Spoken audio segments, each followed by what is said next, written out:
Hello, hello, hello, hello, hello, everyone. Welcome to another episode of Sree's daily global COVID-19 show.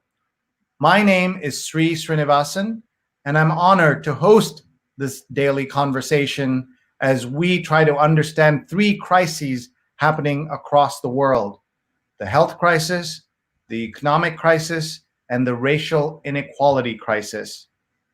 Today, it all comes to a head with our 115th episode on America's birthday, Independence Day, July 4th. We are talking about what America means to me, and it's episode 115. On this most unprecedented of July 4th holidays, let's reflect on what America means to us, including what it means to non-Americans. And you can submit your video and join us if you go to flipgrid.com and type in Sree July 4 or flipgrid.com/Sree July 4. Please tag your friends, please hit share so people can join us from around the world. We are so pleased to have you with us and want to hear from you. You can post your comments here or you can send us a video. Flipgrid.com/Sree July 4. We want to hear from you. We have two fabulous guests who are with us who will share their experiences, their work, their life, but will also reflect on what America means to them. We'll be joined by Professor Chetachi Egwu, Dr. Chetachi Egwu. At Tachiada is her Twitter handle. She's a filmmaker and professor. We're also joined by Rahadyan Sastrowardoyo, who is RT at RT Sastrowardoyo. He's a caregiving expert. He's a former New York Timesian who was there for 22 years before he took a buyout and went into the field of caregiving. And we will listen to you, all of you. Please share right now with your friends and family. We are so grateful to all of you. We'll be meeting our two guests in just a few minutes. Hi, everybody. I'm Sree, and I'm the Marshall Loeb Visiting Professor of Digital Innovation at Stony Brook School of Journalism. Right now, I'm on Fire Island, where I'm here with my family as we're on lockdown here after being on lockdown in New York City. We're about 60 miles away from New York City, and we're here locked down on the beach instead of being locked down in the city. And in the distance, I can still hear fireworks as they go on across Long Island. We're an island off of Long Island near New York City.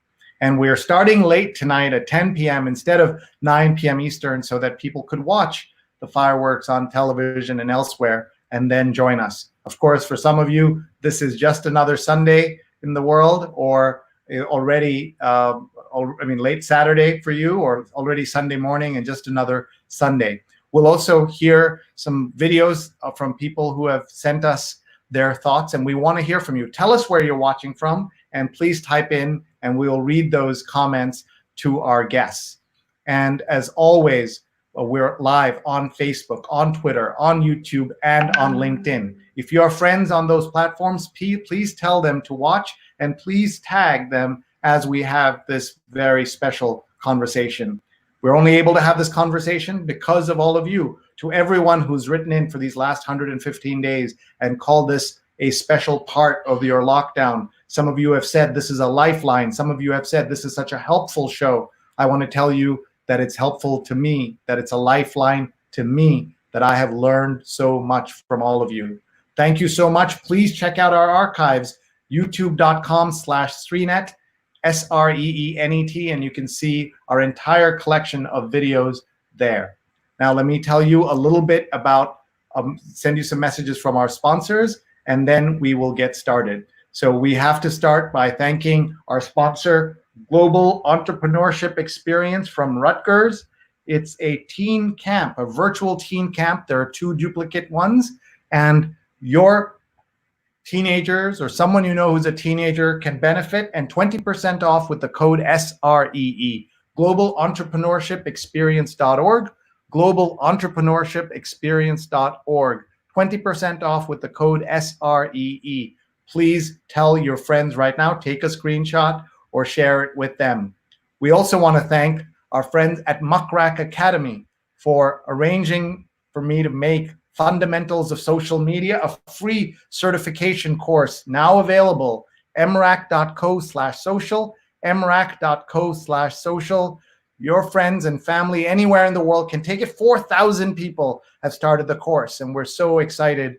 And I know that I learned a lot doing it, and many others have said so as well. Here is an example of the certificate you get. You can put it on your LinkedIn, and it's signed by me and Greg Gallant, who is the CEO and co-founder of MuckRack. So the address is mrac.co/social, mrac.co/social. The weekends are busy around here because we have this show on Saturday night, and then we have our Sunday night show, which we want to tell you about. It's our positivity show, and it's positivity with the Krybicks. We will be meeting Dr. Arti Krybik, who's running for Congress in Tuesday's New Jersey primary election, and Dr. Thomas Krybik, who's a neurologist. So we'll hear from Arti about what it's like to run for Congress, what is her message. She's running against a fellow Democrat who is someone who has voted with the president 76% of the time, and someone who is the most supportive of President Trump at this moment. That's a fascinating person to run against, and Arti will be here to talk about that. And her husband, Dr. Thomas Krybik, will talk about the medical aspects of this crisis and everything that's going on. The weekend also means the Sunday New York Times read-along, where we read the New York Times out loud. We've been doing that for 5 years, like crazy people. And we're joined by Trish Hall, former editor of the New York Times op-ed page. What a fabulous guest. She will tell us about her book, Writing to Persuade, and share some secrets of what it's like to run the world's most famous and most influential opinion page in the New York Times. That's 8:30 a.m. tomorrow on Sunday, New York time, and I hope you will be able to join us. And we also had, as we always do on Saturday, we hosted our weekly show called Coping with COVID, a helpful, hopeful call-in show on WBAI radio here in New York. And it's very different to host a radio show as opposed to a web show. But we are very grateful to our guests on that show. We've been doing that for 15 straight weeks as well. And now let's bring on our guests. We'll talk to them. We'll talk to you. Tell us what America means to you. Even if you're not American, write it down and tell us. Or you can send us a greeting by going to this link. Let me just show you how this works. You go to flipgrid.com/Sree July 4. Let me just show you here. You go to Sree July 4, and you just, I'm just showing you the QR code. If you're a QR code person, you can use this. Flipgrid.com/Sree July 4, and it'll allow you to record a 60-second video, and you can join us. It's not too late, even though we started the show. If you're watching a recording, you can still record it, and I will have that, and it'll be part of our archives that we have put together. And here are many of the videos that have come in. You'll hear from Neil Parekh. You'll hear from my father, T.P. Srinivasan. You'll hear from Chef Vikas Khanna, who just crossed 20 million meals that he has donated in India. And you will learn from him. Mom of all capes, Amber, shared a video, and so many other cool people. And you'll hear from all of them in just a few minutes. That's our show for the hour. But now I'm very excited to bring on screen my two friends who have joined me, who are great friends of this program, and who will talk about what America means to them. First, please say hi to Dr. Chetachi. Hello. Hello. How are you, Sree? Very good, and glad to see you. I've got to say, you've got an amazing setup right there. Okay, so I kind of cheated because I do like 3 shows, live stream shows every week. So all I had to do was turn on what I had. Well, you make it look good and you make it look easy. First question I always ask, how are you? Where are you? I am fantastic, considering, and I am in Fort Lauderdale, Florida. And Florida is the epicenter, right? You guys are looking at us and saying, what pathetic people in the Northeast, and now you are in the middle of it all. Well, there's always been some patheticness, if that's a word here. So, we have no cause to look at other people. But yeah, it's getting very hot here. And so I'm just trying to lay low. I understand. All right, let's bring in our other guest, Rahadyan. How are you? I'm very well. Hi. Nice to see you, Sree. Great to see you, and thank you for being here. You're such a good friend of this show. Tell us how you are, where you are. Well, right now I'm in Center Reach, Long Island. That's just south of Stony Brook, where you teach, and it's 60 miles east of New York City. As for how I am, well, I'm managing. It's a difficult situation. As you know, my mom died of COVID-19 about 2 months ago, and I'm in the middle of doing all sorts of things as self-care. I have a good support system for which I feel very blessed. And as I've said to you before, your show is a lifeline. It gives me hope for the future when everything else seems so dire from the news and everything. And the uptick in cases in different states is just not, it's worrisome, quite frankly. And how are you, Sree? Oh, thank you. In 200 guests and 115 shows, the first time after I've asked that question, someone's asking me back. So thank you for asking. We're just very lucky. All of us are, but those of us in the Northeast feel especially sad that these 126,000 deaths, including your mom's, and it has really struck home. Her death really, really affected me because I know that she was a nurse for 50 years. And right. You saw her in a nursing home just a couple of weeks before she passed, and about 6 weeks. Before. Yeah, it feels. Thank you. And it feels like, in a way, her death and others, we haven't learned a lesson. You remember the shoe bomber? Yes. Yeah. He did one act, didn't kill anybody, nothing blew up, and all of America changed. Right. Taking off the shoes, and some of it is theater, of course, at the airport. Mm-hmm. But here we have 126,000 people have died. And it feels like to a large section of America, nothing happened. It didn't matter what happened. And that's the saddest part on this 4th of July, to think about that right now. And I understand about 43% of the deaths in the United States were in nursing homes or skilled nursing facilities.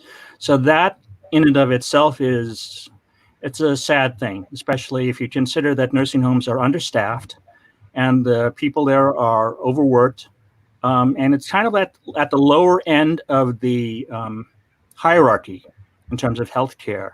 So it's just saddening and angering both at the same time.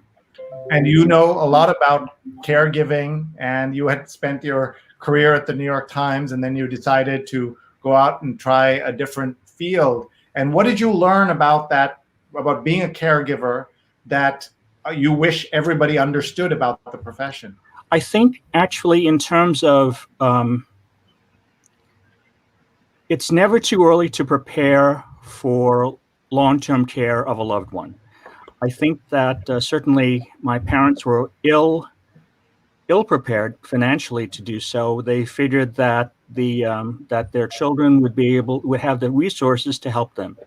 But in fact, it's very difficult, and many people across the United States are not prepared for such issues as dementia, which my mom had, and other long-term chronic illnesses. And there's just so much that people weren't prepared for. A lawyer friend of mine did tell me that my situation was not unique. And it's just, that's a key thing. The Alzheimer's Association, ALZ.org, has seminars periodically on financial preparation for such issues. And I would encourage people, if they are in the sandwich generation, as I am, except for the fact I have no children, the sandwich generation is that generation who has both children to care for and aging parents to care for. So if you're in that generation, to seek these out. They're usually free. They don't take up a lot of time out of your day, but it helps to be prepared. Better to be prepared than not, honestly. You're absolutely right. Chetachi, do you think about these issues? I do. Maybe not to the same extent that other people do. My mother actually, she's in New York State, and because I grew up in New York State, and she actually has a home health care agency. So she's an essential worker, and well, her staff, they're all essential workers. So you start to think about these things because it hits closer to home. Nobody ever thought that this would happen here. For some reason, we tend to think we're immune from everything. And a lot of it seems to be that we're shielded from a lot of things as well, but there was no shielding us from this time. And so I do think about these things because it's hitting closer to home this time. And it's like, well, am I really prepared? Is anybody really prepared? So absolutely. Thank you for sharing that with us. Let's go on our global tour. People are watching from all over the world. Jonathan Borstein watching for 115 straight episodes from Union Square. Hi, Jonathan. He was a guest on our 100th episode. And we thought, okay, then he'll stop watching, but he's still watching 15 episodes later. Thanks for being here, Jonathan, as always. Dory's watching. Hi, Dory. And she's got a little emoji also. And look how happy her photo is, right? Like that's a decision people make. Like you can be, happy even in difficult times. Ashok is watching from India. Have either of you been to India? No, not yet. Not yet. Not yet. Okay. My father's watching, and he says, "Happy birthday, America!" And Dad, I'm going to I'm going to play your video in just a couple of minutes. Anand Babu says, "For me, America is still a great country. I don't believe in those who say, let's make America great again." So he's saying that he feels America is already great. And I took great exception to the slogan, "Make America Great Again," because it implied that it was great at especially the times that the president or the candidate Trump was talking about, right? He was talking about the 50s. He would love it if we went back to the 50s and the early 60s when we didn't have civil rights, when there was so many problems in this country. So what are you talking about when you say make America great again? And that's something that a lot of us had problems with. Steve is watching from Philadelphia. Steve is one of our ace producers on my Digimentors team. We do social, digital, and virtual events, and he produces with our other team members the New York Times read along. And don't forget, 8:30 a.m. tomorrow. Chetachi was a guest a couple of years ago now. Yeah. It's great to have you. My mom's watching. Hi, Amma and Kerala. Love you. Thank you so much to you and Acha for watching every single time. And Chetachi says hello. She's right there. And she's also on Twitter, so she's posting away. We love everybody who's doing that. We appreciate it. Continue to do it. Let's see here. America doesn't deserve to be a global leader. They had a power monopoly for too long. What do you think, Chetachi? Let's start with you. I have to agree. They have not shown global leadership, and I'm not saying that they've never shown global leadership. I think, to me, it's like somebody who just gets a position simply because of who they were or who they know, as opposed to actually deserving to have that position. Now, that doesn't mean, again, that they never have shown leadership, but that I agree. They don't deserve it now. You've not shown, you can't even keep things together within your own country and unify people. How can you be a global leader? Somebody who, or a group of somebodies, I'm not going to blame one somebody, but a group of somebodies who don't see the value in a global economy, who don't see the value in global cooperation, you have no business leading anything. Focus on trying to get things together, and that it simply can't happen now as things are. This is my opinion. And I nodding away because I agree. Rajan, over to you. Well, I think that if you want to be a leader instead of just a manager, you have to set an example. And in terms of especially the current administration, I don't think that America has been setting a good example. It's become increasingly isolationist, or going in that direction, certainly. And by withdrawing from the WHO and from other organizations and past agreements, we're trying to tell the world that, yes, we can do it all by ourselves. But the truth of the matter is we are just one nation among hundreds of nations in a very complicated world tied together by technology and information, especially, and finances. And now I don't know if collectivism is the way to go, but certainly what we are doing is not the correct direction. Thank you. Thank you. Let's keep going with the comments. There's so many comments coming in. And let's see. Zarina says, watching from Karachi, Pakistan. Hello. Thank you for watching from there. And by the way, Kerala, Ashok is inviting both of you to Kerala. So you have now a place to go. As soon as the lockdown's over and it's safe to get to India, you can get there. Fantastic. And we are just seeing all these great comments coming in. Ashok says, New Yorker says in an article, no one will die because of Trump's dishonest lobster tweet, but the stuff he makes up about coronavirus is killing people. This is my serious thoughts on America's Independence Day. I missed the lobster tweet, so I don't know. Did he claim to have caught lobster or something? Who knows? Manuel's watching from Spain. Have either of you been? Yes, I went to Spain in 1982 as part of a school trip in Madrid and Barcelona. Nice. I've not been. My daughter has been to Spain, but I've not. What about you, Tachi? No, I've only been to the UK and Switzerland. So when lockdown finishes, I have to make my tour of the world.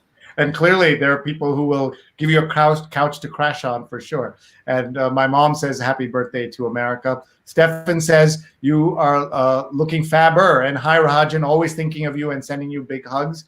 And people are sending you their condolences, Rahadyan. It's very nice to see. I really appreciate it. It means a great deal. Thank you. Yeah. And Doug Levy says, I'm so sorry for your loss, Rahadyan, and so many others, right? Think about Rahadyan, his mom was one wonderful lady, but 126,000 people killed in this country. And I'm learning of friends whose relatives and parents or in-laws have also died of COVID-19 in similar situations, usually in skilled nursing facilities or in nursing homes, and it's horrible. And very, very sad to imagine. By the way, Doug Levy, who's DougLevy.com at SFDoug on Twitter, runs a very useful newsletter where every day he sends out 3 headlines that are about medical aspects of coronavirus that everybody should subscribe to. So just go to DougLevy.com or tweet him at SFDoug, or he'll tell us how to find information about that. And hello from North Carolina. Have either of you been? Yes. I went to a wedding there in 2000. Wow. Okay. Yes, 20 years goes like that, doesn't it? Neil says, I used to work for a union representing home care and nursing home workers, SEIU. These workers are underpaid, underappreciated, and have few benefits. Family caregivers have it particularly tough. So thank you, Neil, for sharing that. And Neil is executive producer of the New York Times Read Along, and all of you should join us tomorrow, 8:30 a.m. Sunday. We'll go really late here, so we can just roll into that show, right? We might as well. Yeah, might as well. What are we doing here? And Ashok says, Rajan, so sorry to hear about your loss. I have too lost my wife on 15th February due to acute kidney problems. So sorry, Ashok. Sorry to hear that, Ashok. Yeah. And Ashok has been with us every day. Sorry, I was going to say Ashok has been with us every day. And Ashok, I hope this show and this family from around the world gives you some support as you go through your mourning, which of course you must. And that's the saddest part, isn't it, Rajan, that you weren't able to mourn your mom the way you would have, to hold her hand as she passed, all because of the virus. Yeah, the lockdown began, the last time I saw her was on March 10th. The lockdown of her facility began on March 13th. She presented with symptoms on Friday, April 24th, and then died the following Monday morning. Wow. So even if I had somehow managed to convince the facility administrators that I could go in with PPEs on and hold my mom's hand for the last time or just give her a hug, my mother would actually, as a nurse, she would have been furious with me because she had always admonished me every time I had visited her to, please take care of yourself.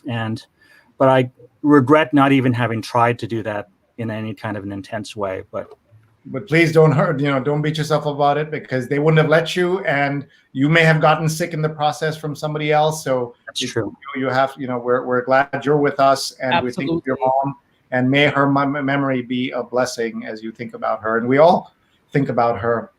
So many comments coming in, and Renee says, I'm watching from Long Island. Renee is a great friend of the show, and thank you, Renee, for all your support, and thank you for watching. Doug is just giving you the address for the newsletter. So it's DougLevy.substack.com, untitled.substack.com. And by the way, folks, if you aren't on my newsletter, which you can get, we're writing it for tomorrow morning on Sundays, we release it. It's sreenet.substack.com. So Sreenet everywhere, including on Substack. Jeanette is watching, and Brian says, so sorry for your loss. Brian says, happy 4th of July, happy birthday, America, and have an amazing show. Thank you so much. Watching from the Philippines. Well, yay!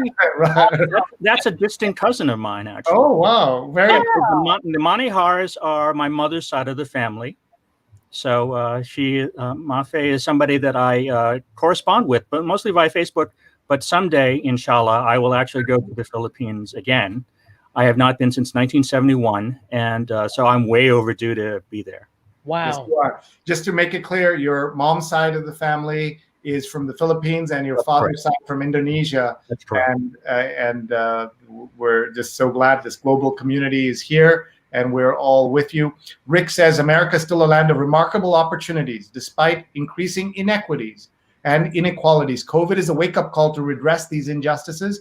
We need to elect servant leaders to represent us, we the people, and unrig the system. And he's been writing about that on LinkedIn. So everyone find Rick Botello and read his great posts on this topic. We don't have servant leaders. We have leaders who expect us to be servants. We have leaders who have servants all around them, including very powerful people themselves who have turned out to be servants of the leaders that we certainly did not want as our leaders. So many great comments coming in. And Jeanette is watching from the Seattle area. And Stefan says, everyone should listen to Chetachi's Mediascope, one of my favorite live streaming shows. So much great insight all the time. Wow, nice. How do we find Mediascope? So it's every Wednesday, 6 p.m. Eastern time on Periscope, Facebook Live, LinkedIn Live, and WJMSradio.com. So at the end, I could get at Tachiata if you watch on Periscope or Twitter. So same as my handle here. So I talk all about media, tech, and pop culture news with a lot of fun and foolishness thrown in. I like that. That's a great slogan, fun and foolishness, but serious stuff as well. I like that very much. Much love and much respect and many blessings. And Jyoti says, thank you for sharing that story, as mine and many other moms are breathing their last without their adult kids. So sad, Jyoti. My condolences to you as well. And so much going on here, so much to say. Let's take a look at, and many people have sent in videos and they're continuing to do so.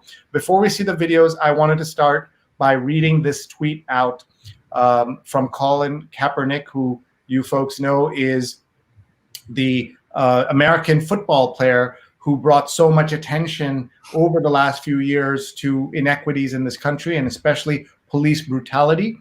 And his quote says, "Black people have been dehumanized, brutalized, and criminalized and terrorized by America for centuries and are expected to join in your commemoration of independence while you enslaved our ancestors. We reject your celebration of white supremacy and look forward to liberation for all." Tachi, your thoughts?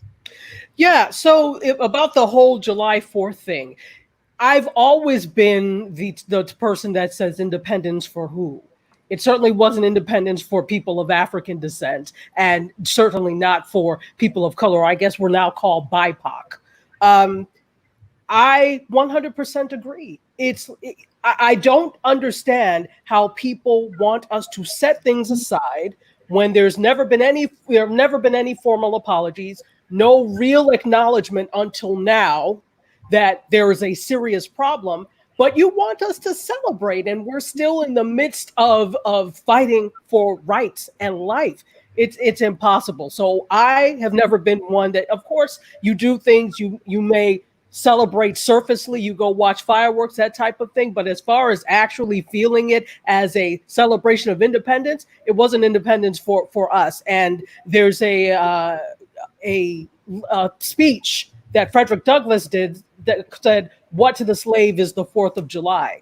Essentially, we still are in a state of slavery or state of servitude. So to expect those that are still enslaved to celebrate when they're not truly free is ludicrous. And the thing that annoys me is how I've been watching social media all day. When people post this, all sorts of vitriol underneath. Oh, well, why are you still griping? And that's the thing that annoys me. Unless you're in the situation, clearly you have you have empathy. You can't fully understand what it means to celebrate something that doesn't include you. So I 100% agree. Why would you celebrate except on the surface? Thank you for sharing that. And I appreciate you being on the show today, because you knew we weren't just celebrating, we were talking and discussing, and your presence here shows that we are listening to you and to so many other voices at this time, which is what we really need. And in fact, really quickly, when you told me the subject, I was like, hey, does he really want me to be on the show? Because I know how I feel about it. And while it's not a case of everything necessarily being bad, there are a lot of things that are bad, particularly now. It's not a secret that I'm Black. And so to sit here in false pretense and celebrate something that really was never intended to include me, it would not have been truthful to who I am. Hopefully, one day it truly will include everybody. But as it is now, it's clear it was not written for us. And the actions of this country, not everyone, but this country in terms of the institutionalized racism, etc., shows that it wasn't written for us. So hopefully, we're working towards that. I have to say I need to be convinced, but I hope we're working towards that. Rahadyan, what do you say? Well, I agree. The challenge is that people of Asian descent overlap with those of African Americans, Black people in general. I would have, I actually until I was a teenager, I would have called myself an honorary white person, because my privilege was such that it was what I guess I would call white adjacent now, but it wasn't perfect acceptance, perfect tolerance. You kind of learn that in a white majority high school once you start dating, and the parents look askance at who their children are socializing with. And even, going forward through my various work lives, there were opportunities given to people of privilege automatically that I had to fight for, or I don't know who the originator of this quote is, but I first heard it on Scandal. And that is the quote, "We have to work twice as hard to get half as much." And I think that is true of all people of color, or anybody who's marginalized in places where they are not part of the dominant culture. Correct. America can do better. It could probably always have done better, but as a general national culture, and looking at government policies over the years, it hasn't done as well as it could. It's especially true in the treatment of the indigenous peoples of the Americas. And what a lot of people don't realize when they say to someone they see as an immigrant, go back to your own country, the thing is that a lot of ethnic groups from abroad were here before the United States was the United States. I understand that Filipinos were in Louisiana as early as the 17th, maybe the late 16th century.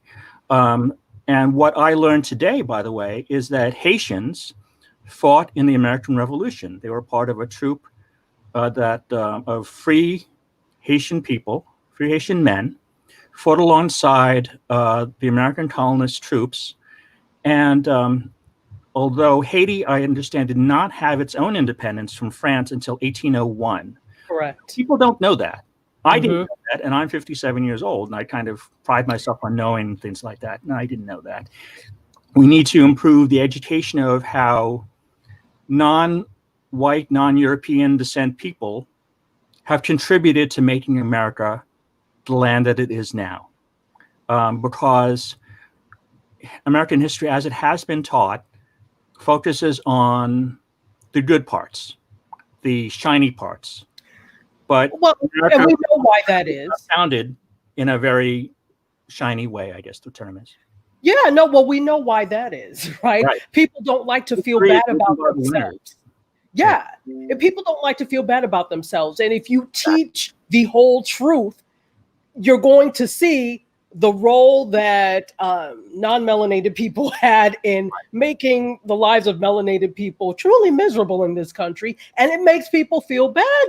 Of course, you don't want to read that. And so you make history like a storybook, and we all live happily ever after in a melting pot or salad, which is rubbish. It's absolute rubbish. So one thing that I am glad about, and you brought up a lot of great stuff. One thing that I'm glad about is that it's not just the government who is responsible, city, state, national government that is responsible for all of this. For solving all of this. This is also we as citizens, corporate responsibility, etc. So I'm glad to see this corporate responsibility in the form of commercials, in the form of donations of money to start to alleviate and talk about these things, forming of pipelines. But I've said this all week. That's nice, but I am not clapping for you for doing what you should have damn well done in the first place. You should have been done this. So the fact that now you didn't realize it was a problem before, and that speaks to a real problem with us. If you were so blind or so complicit to the oppression of other people, there's a real problem. So I'm glad that things are starting to break. But again, this is why I think so many of us are like, okay, we'll believe it when we see it, because we've heard this story before. This is not new. This has been happening. And sorry. Please go ahead, Rajan. I hope that this is something that won't be set aside after the pandemic, after if, and that's a big if, we have a new president come January. I hope that the momentum of this current movement continues and it gets bigger. And because the problem is systemic, it can't be band-aided over. Correct. With good intentions and corporate initiatives and public relations. It has to be, it's the core that has to be addressed, not just the surfaces. By the way, you two should have a talk show together. You were away and just let you guys write it out. It was beautiful. Thank you. You mentioned the speech by Frederick Douglass. So we have a clip here that Neil sent me a link to. So let's play that and listen for, we won't be able to play the whole thing, but let's listen to a little bit. Thank you very much. Let me turn up that volume and let's hit play.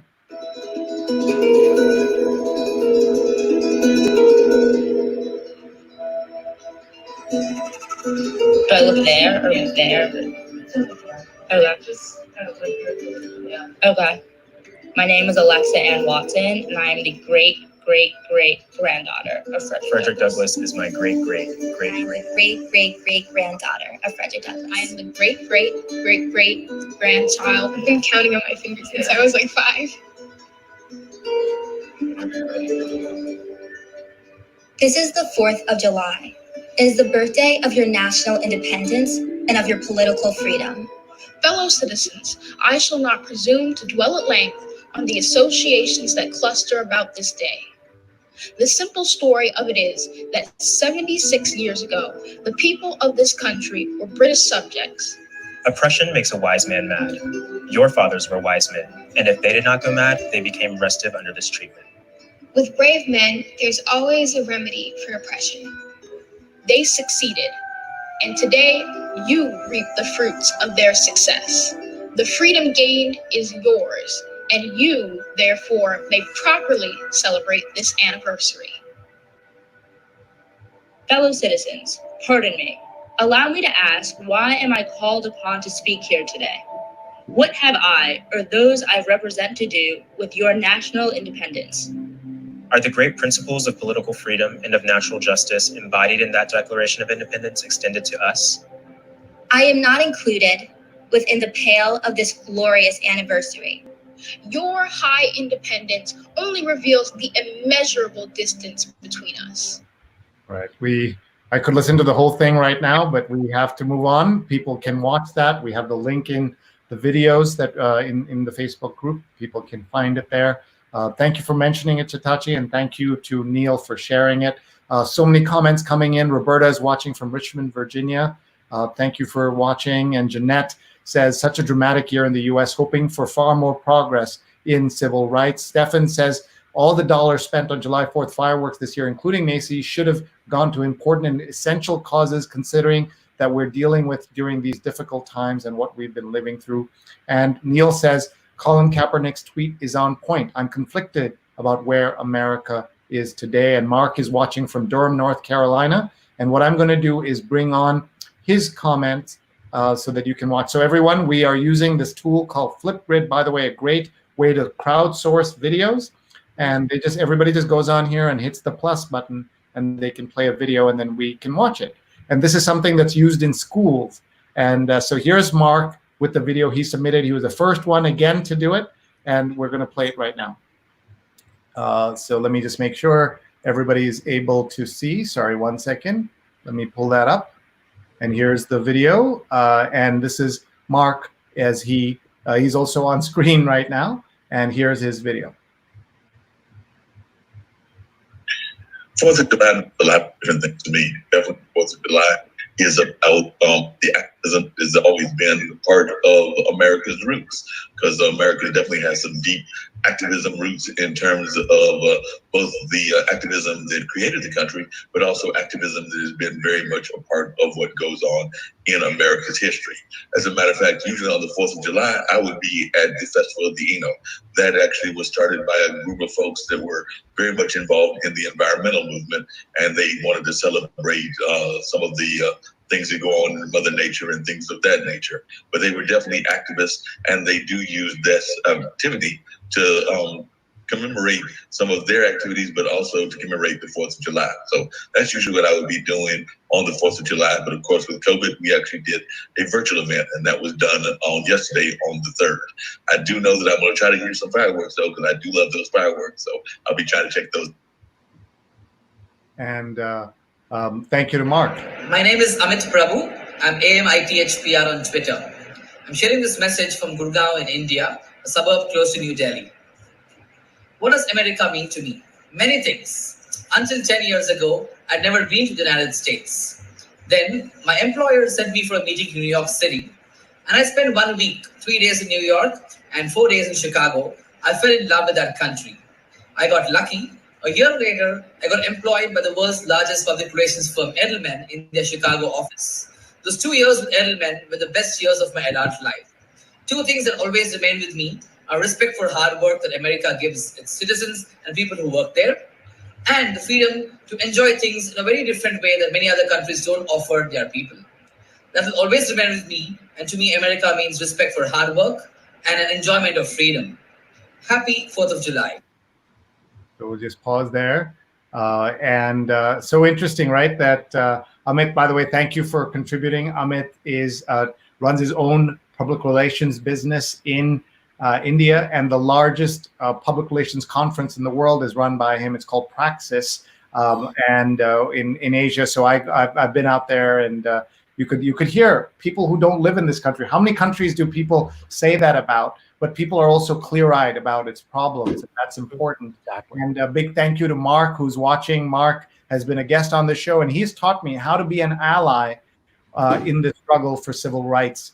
And he's always been very clear about what the opportunities are, but also what the problems are of this country. Let's get in a couple of more videos. And folks, of course, please feel free to jump in and respond as we watch these as well. My name is sorry, let me just make Amit sure Prabhu. I get. I'm AMITHPR on Twitter. Here is the next one. Hi, Sree, it's Jungwa, and thank you so much for this positive, amazing community that you've helped build and the team. I'm so impressed and grateful. Independence Day for me means freedom of thought, protection of democracy, and justice for all. Have a great rest of the weekend. Oops, 1 second. Sorry, I didn't hit, you were not watching the video, so let's have her watch. Hi, Sree, it's Jungwa, and thank you so much for this positive, amazing community that you've helped build and the team. I'm so impressed and grateful. Independence Day for me means freedom of thought, protection of democracy, and justice for all. Have a great rest of the weekend.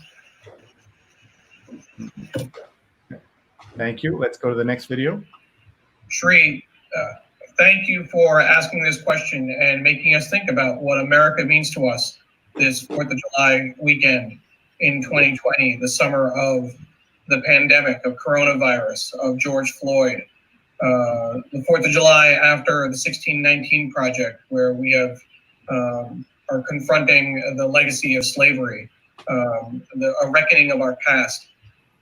I don't know what America means to me. I have always been very proud to be an American, except for when I was living overseas, for example, in Egypt during the Gulf War, during the Iraq War, rather, and Abu Ghraib came out.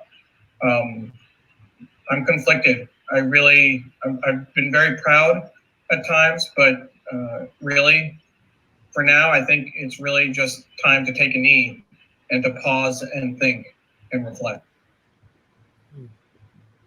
Well, what do you think, Chetachi? On point.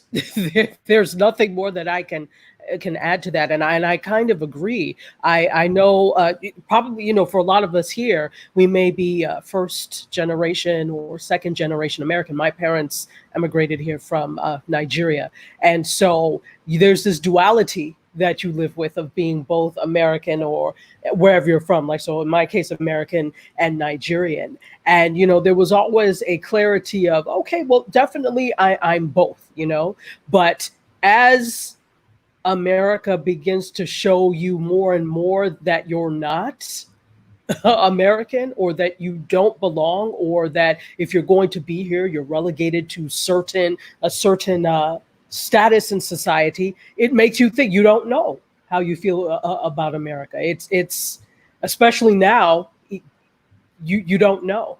So I 100% agree. It's a conflicting state to be in. Thank you, Rajan.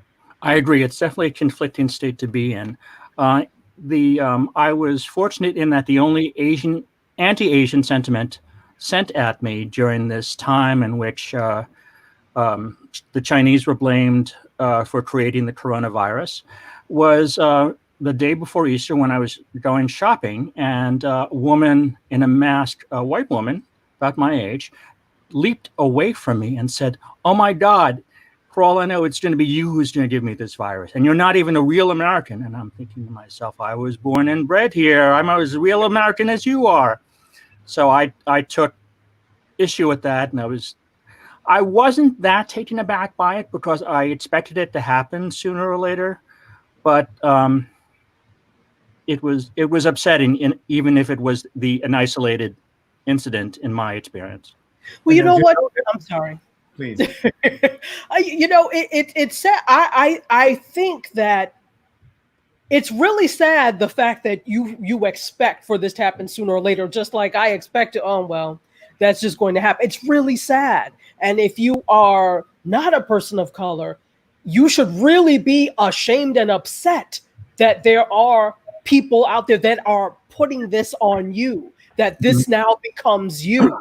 I would be hella mad and hella upset if now, these uninformed, uneducated, stupid people, and yes, I'm calling them stupid and not their actions, because you're old enough to know better. So these stupid people, I'm not giving people passes anymore, especially not in 2020.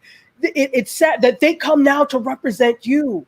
And I don't know how many people know that, whereas before, the actions of one white person did not affect the view, how all white people are viewed. But I'm seeing different circles now. It's starting to happen. Yeah. So you have to now protect. If this is not you, you need to stand up and fight and say, "Oh no, this is not us," because now it's becoming a blanket metaphor for all white people, which is not the case, but it's what's happening. And therefore, people must stand up and declare when they see these actions. And if you stand by and watch, if you don't speak up, you are in the wrong. And by the way, what Rahadyan experienced, thousands of people have experienced around the country, because I'm Asian American, but because I'm not East Asian American, I have not felt it during this period. We've felt it during other crises. But right now, the president calling it Kung Flu, calling it Wuhan virus, that's a direct line from that to that lady saying things to him and other people saying things to thousands of other people. That racism and stupidity, as you said, all combined together, and they learn from the very top of this country, and that's a shame. Let's watch another video. It's so great to be able to hear these voices from so many different folks. Today, even though America looks despondent, to me, it's a country of personal freedom, of democracy, of innovation, of providing leadership to the world. Today's problems are an aberration because American society is capable of overcoming such problems and come back to lead the world again. Every death has a resurrection. Every civilization goes through different phases. But the strength of America is the strength of its people and the spirit of democracy. They will definitely prevail. That's my dad watching from India. Thank you, Acha, and thank you for sharing that with us. Let's watch one more video. The next video is from Chef Vikas Khanna, who some of you remember. He was a guest on our show a few weeks ago. He was he's based in New York. He's a Michelin star chef who here he is. I'm just going to tell you something more about him. He is sending food to India and organizing food drives in India. When he joined us, he had done 2 million meals, and today he's crossed 20 million meals that he's doing. Remember, he was a guest on our show a few weeks ago. He was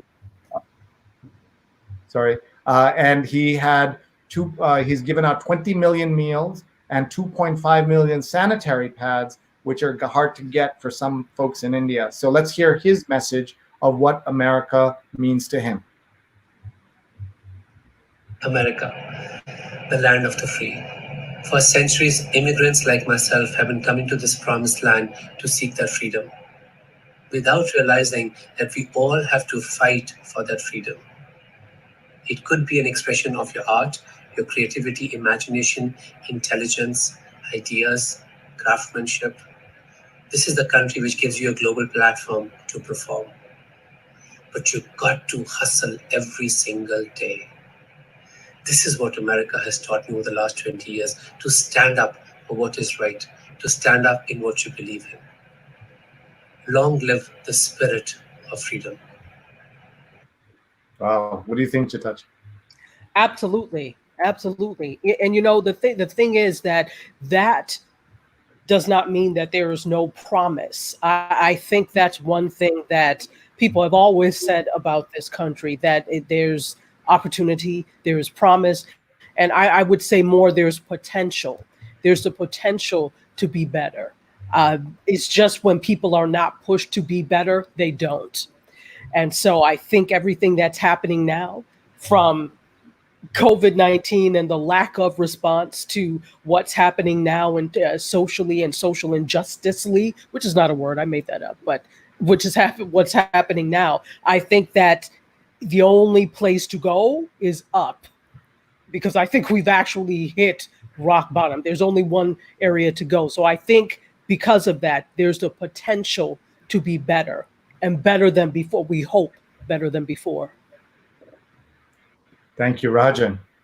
I was thinking as your father was speaking that I hope he's right, that this is what we're going through now is an aberration.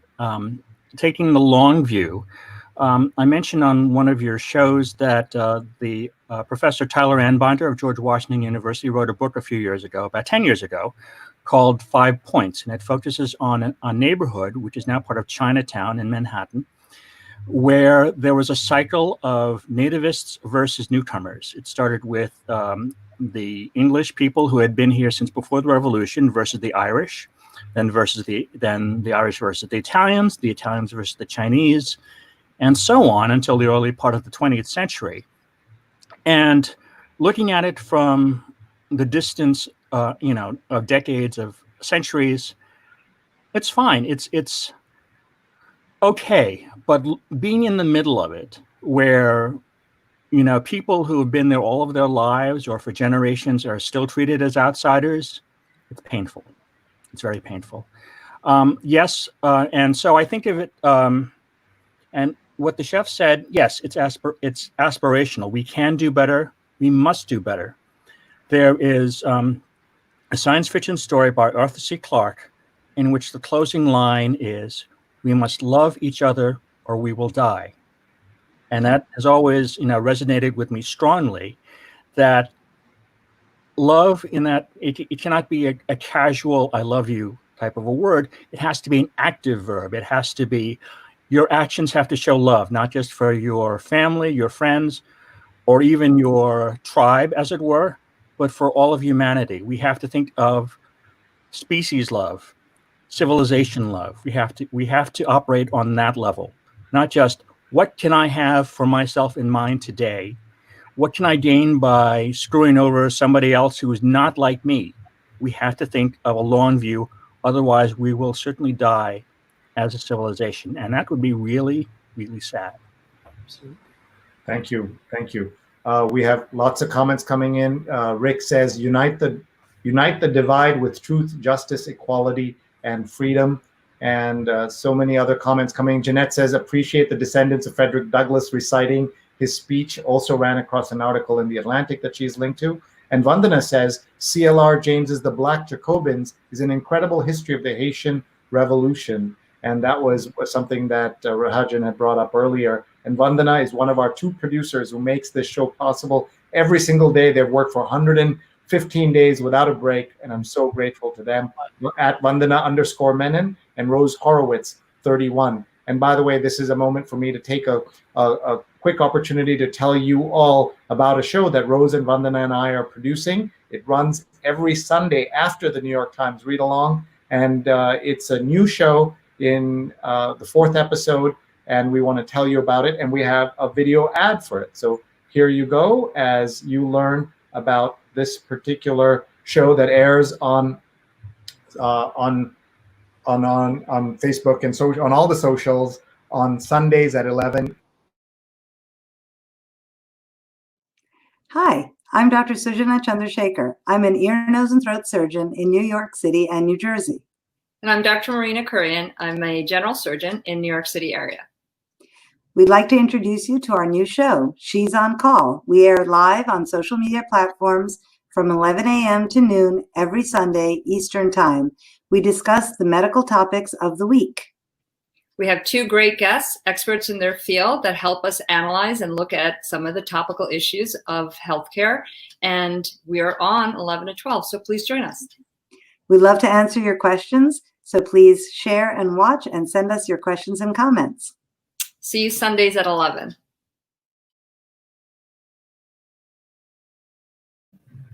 And we are now back. We're talking about what America means to me with Chetachi Egwu, PhD. She's Tachiada on Twitter, and she's a filmmaker and professor. And we're with Rahadyan Sastrowardoyo, who's at RT Sastrowardoyo on Twitter. He's a caregiving expert and a former New York Times journalist. He was there for 22 years.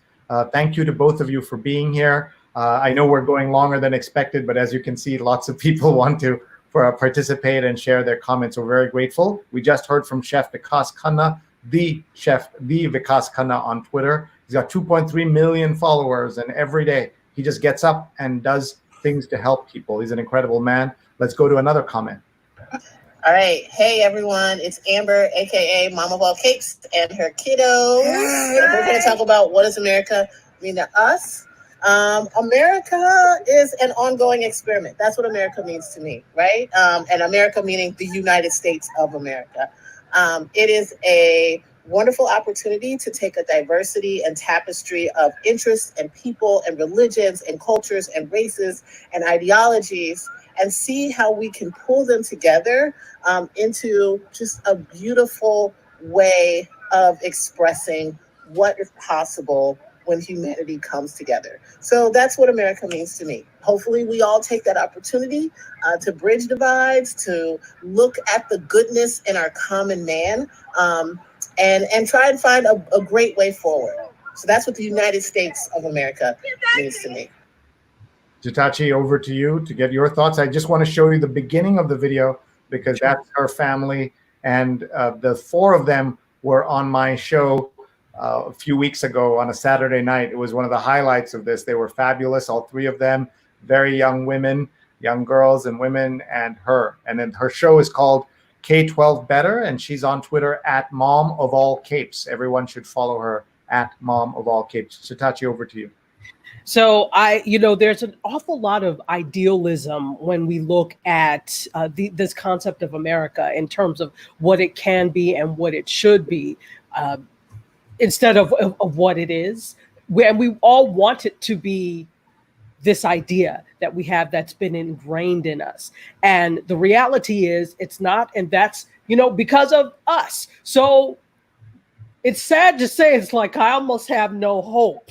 And that's a sad thing to say. And I'm usually very hopeful, but I almost have no hope, except for the fact that there are children. And you see things like the youth in terms of, the mobilizing on TikTok and mobilizing in different ways. It's the youth. I mean, it's the same thing with the civil rights movement. People point to leaders like Martin Luther King, etc., as the ones who, but it was really the crux of the movement were high school and college students.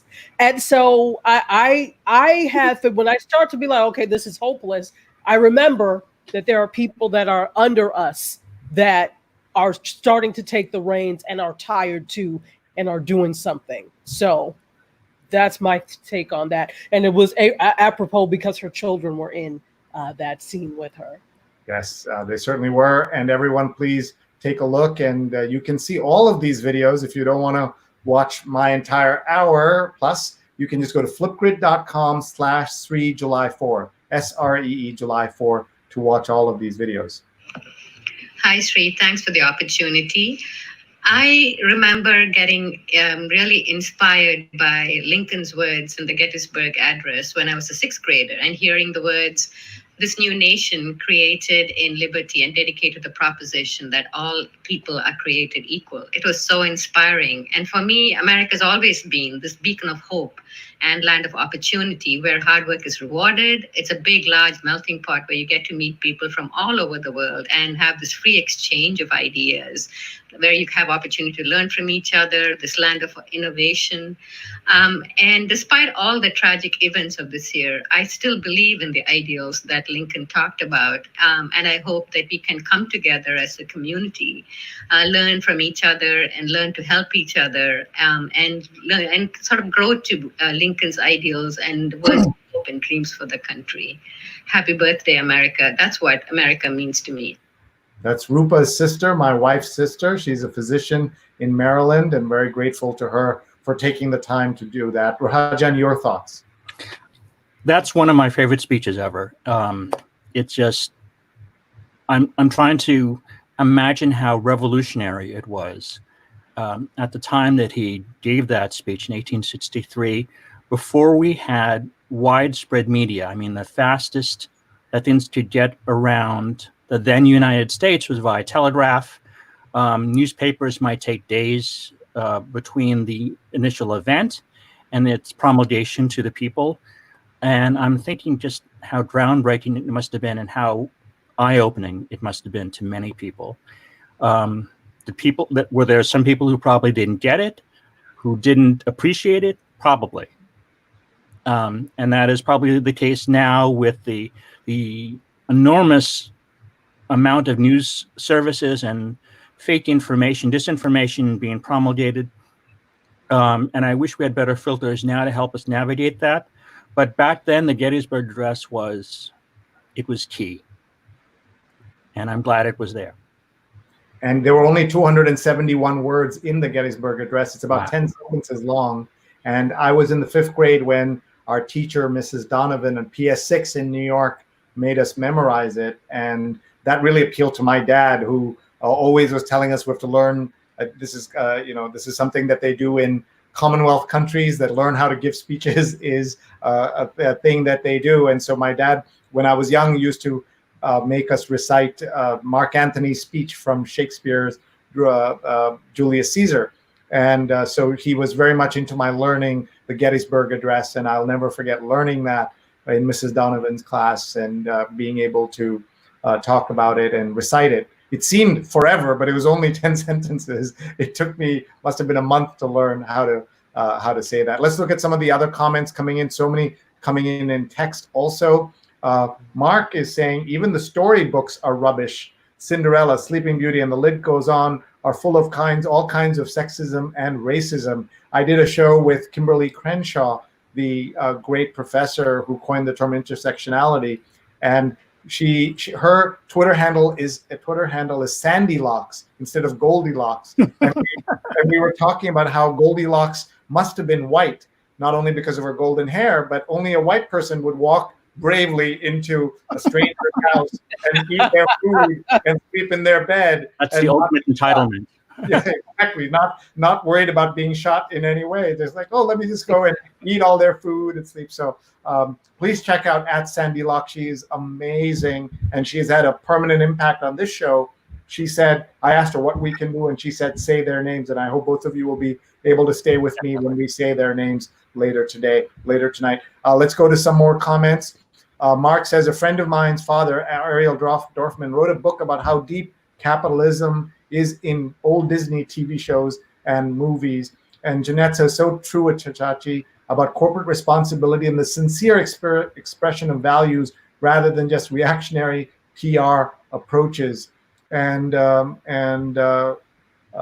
Roberta says, I'm so glad you're showing that video that we showed of Frederick Douglass's great. I loved how the greats were lining up. And that was, and Rose says, wonderful video. Great to hear this discussion. And she's at Rose Horowitz 31. Everyone, please follow her. She does Women to Follow, #Women to Follow. And please nominate a great woman to follow. And if Tachi isn't there, I nominate her for that. She should absolutely be there. Mark says, one of the things that I do not hear anyone speak about is that we need to begin creating critical thinking, teaching critical thinking to children in schools and keep it as an educational necessity throughout, examining the power of assumptions, bias, which unexamined enables the perpetuation of racism. Thank you, Mark. Very good point. I think we saw the applause here. Rusudan says, congratulations, happy Independence Day. And Rose is tagging Renee Edelman because you heard Amit, who said the best years of his life were when he worked for Edelman in America, and she's a senior executive at Edelman, the company her dad, Daniel Edelman, started. So it's a small world. Jeanette says, what a powerful family legacy. Chilling too. Makes you think more deeply about patriotism and how non-inclusive it has been and how this needs to change. You can care about this country and still want to have accurate depictions of history, even and especially when painful. Think about Frederick Douglass. I didn't know his great-great-grandchildren. That's not surprising, but I've been, I'm almost 50 years old. There's certainly 2 or 3 generations of the Douglass family who should be celebrities in America, right? But they're not because of the racism, right? Here's somebody who has a direct line to one of the great leaders in America, and that's where we are. Rick is talking about Flipgrid and says cool crowdsourcing app. And if anyone has other suggestions for video crowdsourcing, I'd like to hear it. And Jeanette says, thanks to all who shared their videos on what America means to me. Wow. And Rusudan says, for my country, Georgia, U.S. is a strategic partner and land of democratic values and freedom. And that's certainly what America used to stand for so many years. We were the leader. We would be the ones scolding countries for saying bad things about their press or muzzling their press. And now we have a president who's the muzzler in chief, who's the critic in chief. He calls America and he calls the press the enemies of the people. People who say that are the enemies of the people. Sajid says, America today is emotionally challenged to the core. Rahadyan, do you agree? Yes, I do. I think that I believe it was Tanzina Vega, former Times CNN person who is now the host of The Takeaway on NPR. And she referred to the United States having an empathy gap. And we certainly have that. We certainly have people who have a shocking inability to put themselves in the shoes and the viewpoints of people who aren't like them, whether the divide is by ethnicity, religion, what have you, people either do not want to see it or have an inability to see it. So it's one of the things that needs to be solved on a systemic level, and I don't know how to do that. They don't have to see it. I mean, that's the thing. Unless it is pertinent to you, there's no incentive for people to see. It doesn't pay anything. Right. There's no incentive. You don't get fined or put in jail if you don't. It's purely for those who are enlightened and realize that being part of America is being part of the whole, and that's everyone. So if you don't value that or you don't see that, you don't care. There's no reason to empathize. Okay, Mark says, I'm so motivated by the youth of America, both historically and even today. And so many Black leaders have said how proud they are of the young people on the streets making such a difference and causing so much attention to be raised to these issues. We have just a few more videos. Here's Paula Kiger from Tallahassee, Florida. Have either of you been to Tallahassee? No, funny. I mean, I have not been beyond Tampa. I've not been to Tallahassee. Okay. Well, Paula is one of the producers of the New York Times Read Along, and a reminder that one of the most interesting pages in America is the New York Times opinion pages, and we have a guest tomorrow at 8:30 a.m. Eastern Time. Trish Hall will be with us. She's the former editor of the New York Times op-ed page, and she will be with us at 8:30 a.m. as we talk about the New York Times op-ed page and her book, Writing to Persuade. And I think we all need to learn how to persuade when we write. So now let's look at Paula's video. Hi, I'm Paula Kiger from Tallahassee, Florida. Big green pen. Here's exactly what I thought of when I thought of what America means to me. I thought of a gentleman I met in Guatemala. Our daughter and I were meeting with his family, his extended family, because we were in a sponsorship program and we were starting to sponsor his 4-year-old niece. He asked me, how much does it cost to get to America? I answered his question, but I know enough about the situation to know it's unlikely he'll ever be able to afford that amount of money. But I think about that so often, about that look in his eyes. And I know it's not that he wanted to leave his culture, leave the people who were dearest to him, but he still knows or perceives that this is a place where he would be safe from all the things that threaten his life in Guatemala, and that we had that kind of freedom here. I never take it for granted, and I think of that gentleman often. Beautiful. Tachi, over to you. Yeah, absolutely. When you look at these things in context, it's really interesting because for some people, this represents something completely different than what they have, which for them may be safety, which for them may be opportunity. And there are a lot of people who have that safety and have that opportunity that do take it for granted. So that's one thing. If you have that, remember that there are the people who don't have that and who look at you with not necessarily envy, but with hope. So very well said. She put that very nicely. Rahadyan? I was thinking about the fact that each of my parents came here to the United States. My father in 1955 from Indonesia, and my mom from the Philippines in 1960. And the reason that each of them came here was for the opportunity. My mother's father had died when she was about 20, so she changed her major from pre-law to nursing, so she could bring money into the family much sooner.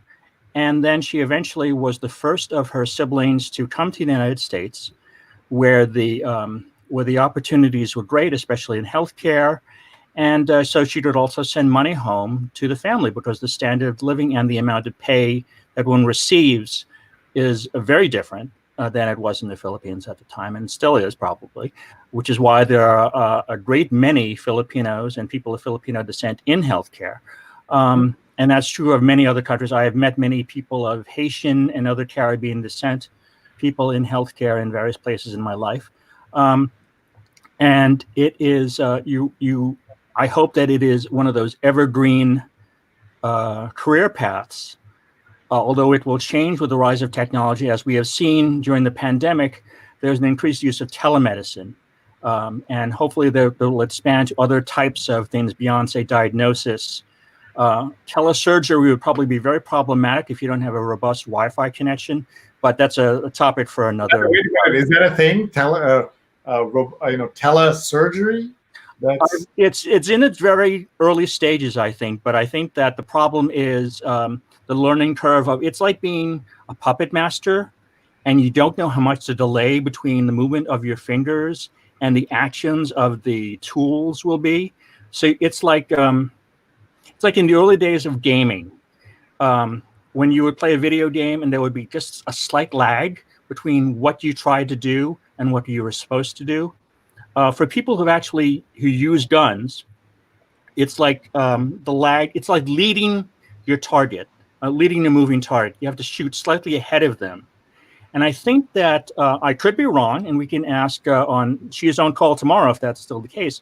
I think the case with telesurgery is kind of in that stage when you have to anticipate more than get instantaneous feedback. You mentioned video games. Were you a gamer, Rahadyan? Not a gamer. I did a lot of things as catharsis. There was a game called a PC-based game called Shadow President, in which if I had a really, really bad day, I would mass troops. As the president, I would mass troops on the India-China border. And then my chief of staff would be so mad at me that he would just shoot me in the head. So that's probably not a good game for these days. And then there was the game Afterburner, which was post Top Gun type game. Yeah, very. That was definitely a product of its age, of its era. And so, but my joke about my age, and I'm 57, is that when Pong, the first commercial video game, came out, I was in 3rd or 4th grade. And I was also, when I was younger, I wanted to be a comic book artist. So I used to draw superheroes from my classmates at a diamond drawing in order to feed my Pong habit. So there you go. I've had a weird life. Not weird, but Tachi, how about you? Are you a gamer? No, I'm really interested in video game culture, and one of the shows that I'm on monthly is called Sci-Fi Saturdays. So it's the adult version of Saturday morning cartoons, and so it's absolutely awesome. So I am a geek and I am a nerd, but they're all comic. I'm glad we met. Yeah, I know, right? So, but I'm not as comic book nerdy as they are. They're all super comic book nerds and they're all gamers. So I'm slowly learning more about gaming culture because of them. And do you think that things have improved since Gamergate to be more friendly to women and women of color, especially? No. No? That's easy. There's a similar thing in comics called Comicsgate, in which certain people are lamenting the use of people of color or women as traditional superheroes. Marvel and DC have legacy heroes who have the same name as a previous one, but who inherited the powers somehow, or the powers are passed on to them somehow. And they are not necessarily the original white characters that they were back in the 40s, 50s, and 60s. So the Comicsgate people reject that and call it SJW, social justice warrior infiltration. There are all sorts of horrible appellations they hurl at people who like the change in the comics culture. The thing is, the comics culture, as a social justice warrior, I want to point out in 1938, when Superman debuted, he was against husbands who abused women. In fact, he actually nearly tossed one out a window in an early issue of Superman. So the social justice warrior movement, even though it wasn't called that, has always been there within comic books and within pop culture, whether people choose to acknowledge it or not. Wow, interesting. I hope again another topic for another show. Yeah, you'd be a guest on one of these comic book shows for sure. Let's check out a couple of more videos. Let's go in here, and our next video is here. Hello, everyone. My name is Stefan Kaplan, and it is an absolute pleasure to be here this weekend. My dear friend Sree wanted us to record a short video speaking about what America means to us. Well, what America means to me is right here in this photo. An incredible group of friends and family to this day that I grew up with. I was blessed as a born and bred New Yorker to be able to go to this international school called the Lycée Français Kennedy right here in New York. And to this day, I will always hold this photo and all of my friends from Africa to Haiti to Afghanistan to London to France to Korea, all in my heart, near and dear, and know that this is what America represents. Always will, in my heart, in my soul. Ça, c'est l'Amérique. J'adore tout le monde. Mes meilleurs vœux et bonne chance. Merci bien. Oh, Wow. That was beautiful. It was. Wonderful. Yeah. And it was amusing to see the auto captions that were going wrong. They were not ready for French at the moment, so the machines are not that smart as they think they are. But it's so nice. And Stefan, thank you for holding up that photo. I want to get now a copy of that and look at young Stefan in that. Yeah, Stefan's mom, by the way, was one of the first women police officers on the beat in New York City to carry a gun, and she has some incredible stories. And one of the things that Stefan told us was that his father, who's passed away, was someone who helped people who had old music systems fix them up. 8-tracks, yeah. 8-tracks and others. So he must have brought joy to so many people. Just a few more videos here. Let's go to the next one. And this, the next one here is from Linda Bernstein, who's also on our team at Digimentors, and as is Stefan. And Stefan, by the way, is a terrific show called Spin It Social Hour. Every Saturday at 10 a.m., check out a conversation about photography with fabulous photographers every single Saturday. Hi, Sree. Happy 4th of July. And I wanted to say something about what America means to me. What America means to me is that I'm here at all because about 115 years ago, my grandparents came to America to escape persecution. And by a quirk of history, it means that in most places in America, I am perceived as white. And that means I've grown up with privileges that Black Americans, Indigenous Americans, other Americans of color have not been able to have. But this America also means that we are living in a process. And right now the process is change, and change for the better. And what America means is that we should all be part of this change. Beautiful. Very well said. Tachi, to you? I'm really struck by the point that she said process. That's exactly what it is. I'm thinking about, what is it in the preamble? We the people, in order to form a more perfect union. So to form a more perfect union indicates that it is not perfect, that it is imperfect, that it is always a work in progress. Sometimes that work in progress boils over and it's a mess. Sometimes we're on the right path. So I love the fact that she said progress or in progress. I 100% agree. Thank you. Let's just see so many comments coming in here. Has anyone mentioned the famous Kennedy speech, "Ask not what your country can do for you," or the mountaintop speech by Martin Luther King? But of course, we do know those speeches, and thank you, Mark, for mentioning them. If anyone is interested in meeting children's book author who represent Philadelphia, you can find our video here. And so Steve works with the Parks Alliance in Philadelphia, and some great videos and some great authors there. Neil's complimenting Paula's video. And Jeanette says, very grateful for freedoms and want that for all people. Exactly. And Steve says, I was a top infinite runner gamer. Wait, I was a top infinite runner gamer. So I guess Infinite Runner was a game. And that game sounds like the game Risk Mark is talking to Rahadyan about what you were talking about. And, no, Shadow President is more modern, and it's more up close and personal. You actually have animated figures symbolizing yourself as the president and as various cabinet members. So I don't know if it's still available or if you can actually like port it to modern systems, but just Google the word Shadow President and you can find it. Shadow President, right? Yes. Wow.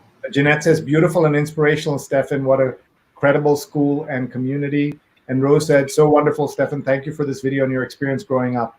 And Nat W. Nixon, who is a terrific author and thinker. She was a guest on our Positivity show and her new book is out. Please look up Natalie Nixon and follow her on Twitter, Nat W. Nixon. Her book is out. When she joined us, the book wasn't out yet, but now it's out. Please do follow her and check out her book. And let's do the last two of our videos. And here we go. And this next one is from my friend Jamie Metzel. And the video is here. My friend Sree asked me to do a short video about what America means to me, especially on this July 4th weekend. America has always been a work in progress. We were born imperfect. We've always been imperfect. We're still imperfect, and we will be imperfect. But the ideals of America, the ideals that we're striving for, are actually pretty great. And America has done a lot of great things. We've won 2 world wars. We've built a community, a country that has welcomed so many people. And we've done some really terrible things, starting with the horrendous crime against the Native American Indians, slavery. So to love America doesn't mean to accept all of our imperfections. It means to commit to working together to build a more perfect union that's more inclusive, more diverse, and lives up to our ideals. That's America. We should celebrate it as we work to build it. That was beautiful. He said, let's celebrate it as we work to build it. What do you think, Tachi? Absolutely. I mean, just piggybacking off of what I was saying before, it is imperfect. And I think imperfection is okay. I think it's okay to be a work in progress. You just have to have the desire to make it complete at some point. You can't be a work in progress all the time. You have to strive to get to completion at some point. So I think we should not be okay with it just being a work in progress, that we should aim for it to be complete. Even if you don't get to completion, there's a different mindset when you're aiming to complete something than when you're just aiming to constantly be in progress. But I agree, he said it well. And Rajan?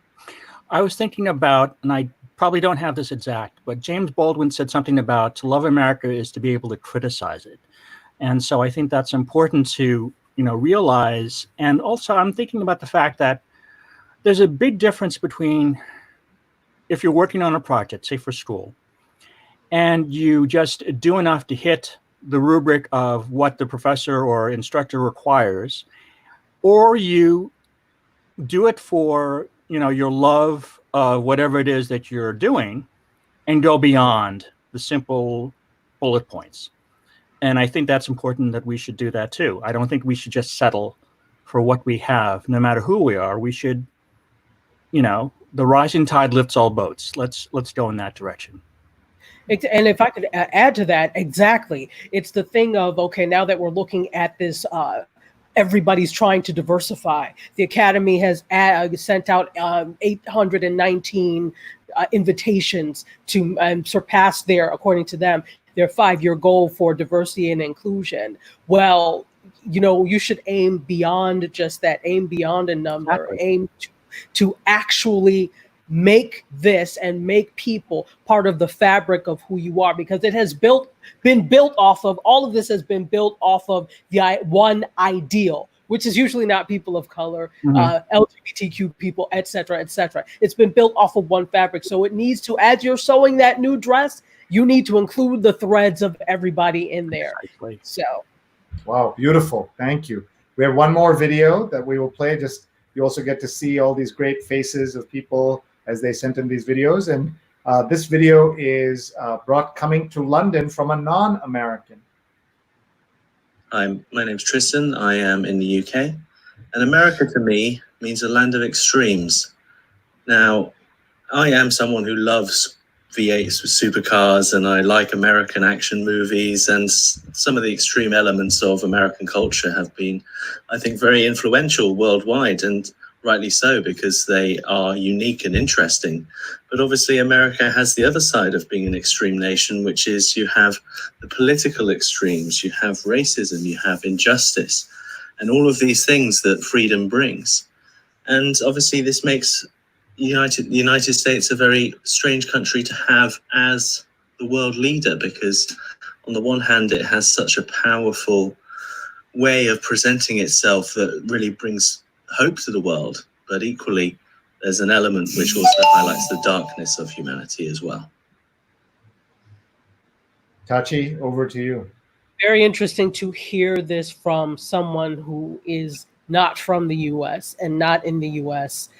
Absolutely. I think this is not a problem unique to America. I will say that because after all, Europe is very responsible for divvying up the world for their own uses.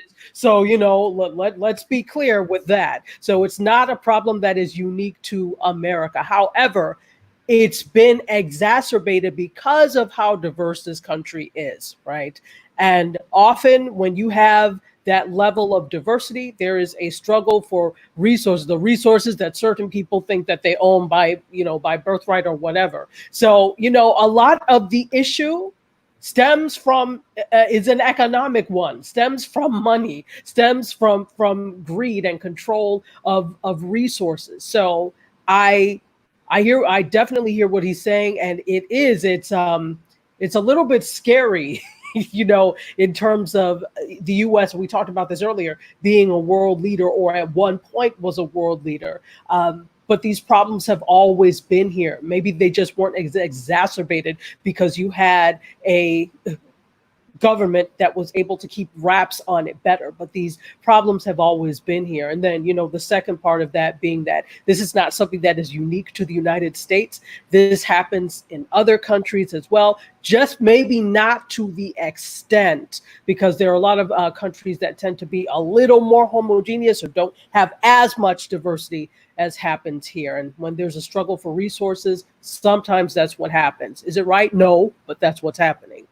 And here is Tristan. He'll be with us as a guest. He's an expert on the role of social media in campaigns, and he's a founder of the Social Media Research Center of UK, and he's a doctoral researcher at the University of Bath. So he'll be here on Monday at noon. It's an unusual time for us, but we didn't. If you want to get anybody in Europe, you've got to have it at noon instead of at 9 p.m. And so thanks to Tristan for his comment. And by the way, when I asked him to send in a video, he said, "You know what July 4th means to me? The day America made the biggest mistake." Yeah, it would be very interesting had there been no revolution. Yeah. I think we would have been a very different place, and we may not. The three of us may not be sitting here, if America had gone the way it was. So now we don't want to give a Brit the last word on America. So I'm going to ask each of you to give us a final thought. And then we're going to read the names and say the names. So Rahadyan, we'll start with you. Wow. I think that every day I pray, especially because I have a 5-year-old goddaughter who means the world to me. And she is, her ethnicity embodies the future, I think. She is Indonesian, Filipino, Polish, and Scottish. I want the world that she grows up into to be a much better one than the one we have currently. If we are able to get on the other side of this pandemic and the quarantine and the economic crises and all the different crises that are at work right now, I hope that the momentum generated by the events of this year will continue. And they have to, because it means our survival as a nation, as a society of diverse individuals. And my ideal America would be like my idealized New York City. It would be a whole bunch of different ethnic neighborhoods where people can have any kind of food that they want, unless they're allergic, can access any kind of literature, music, culture, what have you. And it's okay. It's not a problem. We should be able to do that and be able to appreciate each other's differences. We shouldn't be colorblind. We should be color aware. And I think that's what I'd like to see America move more towards in future years. Well said. Thank you very much, Rahadyan. Everybody, please follow him on Twitter. He's Chetachi Sastrowardoyo on Twitter. And by the way, that's an Indonesian name, and Indonesia is one of the world capitals of social media. They love their social media out there. Have you been? I have been a few times. I've been 1971 when I was 8, and then 1987, and then 2008. So I'm overdue again for another trip. And I guess if you go to the Philippines, they'll force you to go to Indonesia also. Does your family won't let you? A lot of it is the money and cost. It's like it was in 2008, I think $15,000 round trip or something like that. And also the trip is very long. It's about 24 to 26 hours each way. So that's quite a schlep. And also now just thinking about getting on a plane to anywhere, let alone. No, I'd rather ride in cargo and cryogenic suspension than actually ride in the passenger cabin. Exactly. Wow. By the way, Perry says, happy 4th. Philippines Independence Day from USA was July 4th, 1946. I did not know that. Actually, I think we celebrated on June 12th now because I think July 4th stems from the first the first Filipino Republic in 1898 or so. I have to look that up, but I think that we actually celebrated on June 12th. And that would be very, that'd be very interesting. New York City is on June 5th. Otherwise, we would be fighting with the Puerto Ricans. Just Puerto Rican Day parade is around the same time, so we assign ourselves different weekends for that. Thank you. Gail says this is a fantastic discussion. Thank you all. And Neil's quoting Rahadyan, he says, we shouldn't be colorblind. We should be color aware. That's really, I've not heard that before. I think that's beautiful. Mark says that the United States is the team that got rich because of wealth and position. It often makes the mistake of thinking that being the leader means that there is nothing left to learn and no wisdom to gain from its elders, other nations. And Gare Bear says exactly, Tachiada, and well said. I don't know what, but that's okay. I was agreeing with everything. It's all good. So, and Neil says, America is a work in progress. Let's celebrate it as we build it. Absolutely important point. And Tachi, over to you. So I think that what happens is in society, the loudest voices are always the ones that are heard. And it feels like because they're the loudest voices that there are many voices. And I'd like to think that they are not the majority. In fact, I know, it's not even I'd like to think, I know they're not the majority. These loud and wrong, not only loud, but they're loud and wrong voices. So we just have to be hopeful in the fact that they are not the majority, that there are more people that want to see this experiment we call America succeed in a better direction than those who don't. So I'm hopeful because of youth, as I said, who are doing all sorts of things in terms of mobilizing and showing that they're tired and this is the way it's going to be, and are hopefully going to send this, not just this country, but this earth in a better direction. And also for the things that you do, Sree. I mean, I am, first of all, blown away by the way you have leveled up the entire production of New York Times, from having your phone all the way to now using an encoder. I am blown away. And the level of audience, level of guests you bring on, the new shows that you have, it all shows that you and the team are interested in critical thought and critical thinking. And that is the only way that we'll move forward through these conversations and putting it out there. So I'm hopeful because of the stuff you do as well. Well, thank you. And remind us how people can find all your shows, because you are, doing 3 shows a week right there. Yeah, I'm on every day. So almost, it seems like. So really quick, I want to be you when I grow up, Sree. So really quickly, every Wednesday, 6 p.m. Eastern Time, Periscope, Facebook Live, LinkedIn Live, and WJMSradio.com is Mediascope, Media Tech and Pop Culture. Thursdays at around 3, my producer, MC Curtis, and I do And We're Live. That's where we talk about using video and live stream for your business and beyond. Same platforms plus YouTube. I am one half of the TV Twins on TV channeling, and we talk about TV reviews, TV, film, and entertainment news. Fridays, I am on with I'm the media person with the Biz Chicks on Facebook Live and Periscope. And anybody who wants to reach me at Tachiada is fine. But I also love Instagram, and I am at @DR_Tachi. Excellent. Wow. That just even keeping track of all your things is hard. Just follow Tachiada at Tachiada on Twitter, on @_Tachi on Instagram, and you'll know when she's live. Jonathan says a different and intriguing way to spend the 4th. Thank you. It was for me too. And Gail says, a fantastic discussion. Jeanette says, love Indonesia. Bali is extraordinary. And Neil says, thank you for the kind words about the New York Times, the read along. We appreciate that. Now is time for us to say their names, as we have been doing every single day on this show since I was told to do so by Dr. Kimberly Crenshaw. And we use, as you've seen before, this very touching portrait by Titus Kaffer on the cover of Time magazine of a mother and her child taken away from her, and to juxtapose it with this picture of a young George Floyd and his mother, Larcinia, who would die 2 years almost to the day before George would be killed. And now they're buried next to each other. I'm now going to show us the names that the Time magazine issue had, and I'm going to ask Tachi to start us off, read a few names, and then pause, and Rahadyan will take over, and then you can switch back and forth until we're done. I'm going to just listen today. So let's get started. Trayvon Martin, Yvette Smith, Eric Garner, Michael Brown, Laquan McDonald, Tanisha Anderson, Akai Gurley. Tamir Rice, Jerame Reed, Natasha McKenna, Eric Harris, Walter Scott, Freddie Gray, William Chapman, Sandra Bland.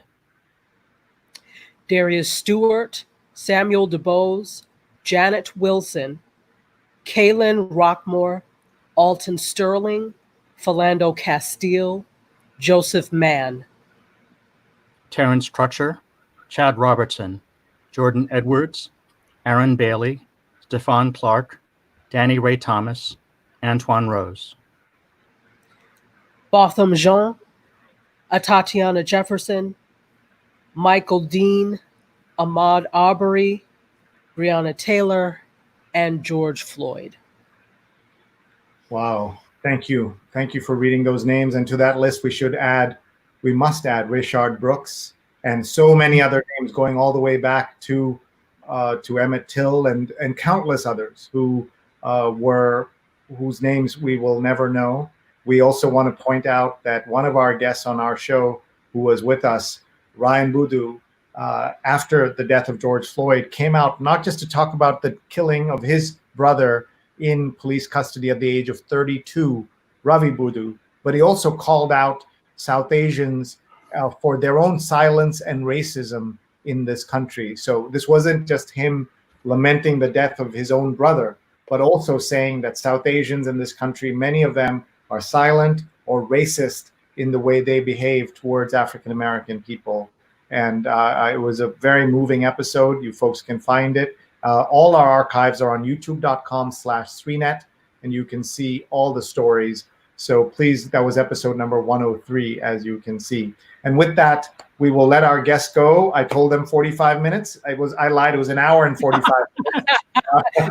Fine. It was a pleasure and an honor. Thank you so much. Wonderful. Thank you. Thank you very much. We'll let you go. Goodbye to Rahadyan. Thank you very much. Thank you. And we'll see you again. I hope and you'll come back. Morning. Thank you. I appreciate that. And Tachi, thank you again. Guest time number 2 on our shows. We're very grateful. And thanks for all you do, and rock on. Thank you. Thank you. I was so grateful to both of them and to all of you for watching. Thank you for making the show what it is, a lifeline for me, something that's helpful to me and to our global community. We're also very grateful to Scroll.in, one of India's largest and best independent news, culture, and information websites. And by the way, they do all kinds of great coverage, including more jazz than you would expect in an Indian publication, because the editors care about culture and global culture, as it is at Scroll.in or Scroll_in on Twitter. Big thanks again to our sponsors, to Rutgers Global Entrepreneurship Experience, a virtual teen camp, 20% off with the code SREE, globalentrepreneurshipexperience.org. We're also very grateful to our sponsors at Muckrack Academy, Fundamentals of Social Media, a free certification class now available. It's about 2 hours of work, mrac.co/social, and you can do it in 2 hours or 2 days or 2 months. Free certification, mrac.co/social. And we also want to point out our 2 shows tomorrow. We have our New York Times read-along with Trish Hall, former editor of the New York Times op-ed page and author of Writing to Persuade, and that's at 8:30 a.m. Eastern Time. And then we have our Doctor show, which will take place at 11 a.m. Eastern Time. Hi.